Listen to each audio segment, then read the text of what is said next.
Panguva ino, according to the Zimbabwean Xhosa, it is a revolution which rallies behind VP Constantino Chiwenga. Panguva ino pane developments ari kubuda kunzi Zvikananda, they are now preparing for a referendum just because they are fearing a military intervention.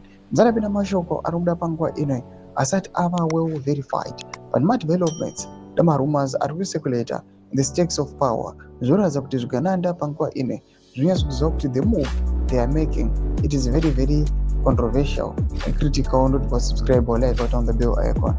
According to the Zimbabwean Xhosa, achiti, following strong resistance from ex-military generals, war veterans, and other Central Committee members, Zvikananda are preparing for a referendum to prevent potential military intervention. Expect church leaders and celebrities who received gifts from Chivayo to endorse the Cape 3.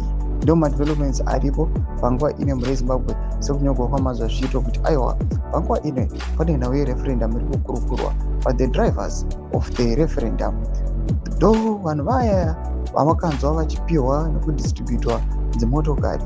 Panguva ine ndo vachaonekwa vari madrivers kana kuti mainfluencers vachapusha for the referendum. Mbotidza mafunguro enyu muri kudii pamusoro pechitiko ichi?